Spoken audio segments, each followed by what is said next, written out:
ಸಂವಿಧಾನ ಶಿಲ್ಪಿ doctor B R ಅಂಬೇಡ್ಕರ್ರನ್ನ ಅಪಮಾನ ಮಾಡಿದ ಕೇಂದ್ರ ಗೃಹ ಸಚಿವರನ್ನ ಸಂಪುಟದಿಂದ ವಜಾ ಮಾಡುವಂತೆ ಒತ್ತಾಯಿಸಿ ಜನವರಿ 3ರಂದು ಹೋರಾಟ ವೇದಿಕೆ ವತಿಯಿಂದ ಕೋಲಾರ ಬಂದ್ಗೆ ಕರೆ ನೀಡಿವೆ. ಕೋಲಾರ ನಗರದಲ್ಲಿ 50ಕ್ಕೂ ಹೆಚ್ಚು ಮುಖಂಡರುಗಳು ಸಭೆಯನ್ನ ನಡೆಸಿ ಅಂಬೇಡ್ಕರ್ರಿಗೆ ಅಪಮಾನ ಮಾಡಿದ ಮಾನವವಾದಿಗಳ ಸಂತತಿಯ ವಿರುದ್ಧ ಜನವರಿ 3ರಂದು ಕೇಂದ್ರ ಗೃಹ ಸಚಿವ ಅಮಿತ್ ಶಾರನ್ನ ಸಂಪುಟದಿಂದ ವಜಾ ಮಾಡುವಂತೆ ಒತ್ತಾಯಿಸಿ ಕೋಲಾರ ಬಂದ್ಗೆ ಕರೆ ನೀಡಲಾಗಿದೆ ಎಂದು ತಿಳಿಸಿದರು. ವೇದಿಕೆಯಲ್ಲಿ ಹಿರಿಯ ದಲಿತ ಮುಖಂಡರಾದ ಚಂದ್ರಶೇಖರ್, ವಿಜಯಕುಮಾರ್, ಪಂಡಿತ್ ಮುನಿವೆಂಕಟಪ್ಪ, ಅಬ್ದುಲ್ ಕಯ್ಯೂಮ್, ಕುರಿಗಳ ರಮೇಶ್, ಅಂಬರೀಶ್, ದಲಿತ ನಾರಾಯಣಸ್ವಾಮಿ ಸೇರಿದಂತೆ 50ಕ್ಕೂ ಹೆಚ್ಚು ಮುಖಂಡರು ಉಪಸ್ಥಿತರಿದ್ದರು.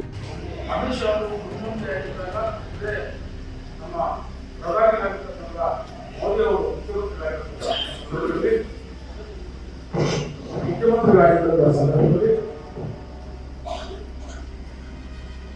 ಎಷ್ಟೆಂತ ಘಟನೆಗಳಾಗ್ತದೆ, ಎಷ್ಟು ಕೊಲೆಗಳಾಗ್ತದೆ, ಆ ಕೊಲೆಗಳ ಸಂಬಂಧ ಅವ್ರ ಬೆಳಿ ಯಾಕೆ ಮಾಡೋದು, ಅವ್ರದ್ದಾಗಿರ್ತಕ್ಕಂಥ ಕೊಲೆಗಳಿಗೆ ಇವತ್ತು ಪರಿಹಾರವಿಲ್ಲ, ನಮ್ಮನ್ನು ಯಾರು ಕೆಡಿಸ್ಕೊಳ್ಳೋಕ್ಕಾಗಲ್ಲ ಅನ್ನೋ ಬಹುಮತದ ಕೇಂದ್ರ ಸರ್ಕಾರ ಮುಂದುವರಿಸಿದೆ. ನಾನು ಯಾಕೆ ಮಾತನಾಡ್ತಿದ್ದೀನಿ ಕೋಲಾರದಲ್ಲಿ ಎಲ್ಲ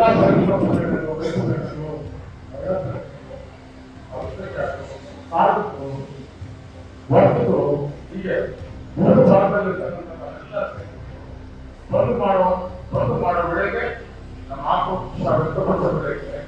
ಯಾವುದೇ ಕಾರಣಕ್ಕೂ ಅಮಿತ್ ಶಾ ಅವರು ರಾಜೀನಾಮೆ ಕೊಡಲು ಅಂತ ಗೊತ್ತಿದೆ. ಏನು ಜನವರಿ 3ನೇ ತಾರೀಕು ಬಂದು ಕರೆ ಮಾಡಿದ್ದೀವಿ. ಇದಕ್ಕೆ ಖಾಸಗಿ ಬಸ್ಗಳಾಗ್ಬೋದು, ಖಾಸಗಿ ವಾಹನಗಳಾಗ್ಬೋದು, ಆಟೋ ಚಾಲಕರಾಗ್ಬೋದು, ಟೆಂಪೋ ಡ್ರೈವರಾಗ್ಬೋದು, ಮತ್ತೆ KSRTC ಬಸ್ ಅವರ ಸಂಘಟನೆಗೂ ಸಹ ನಾವು ಮನವಿಯನ್ನು ಕೊಟ್ಟು ಎಲ್ಲರನ್ನ ನಾವು ನಮ್ಮ ಸಹಕಾರಕ್ಕಾಗಿ ಅವರನ್ನು ಕೇಳ್ಕೊಳ್ತಿದ್ದೀವಿ.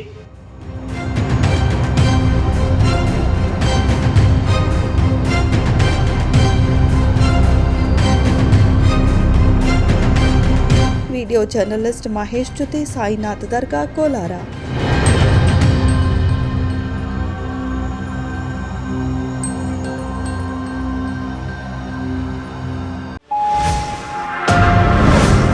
Media network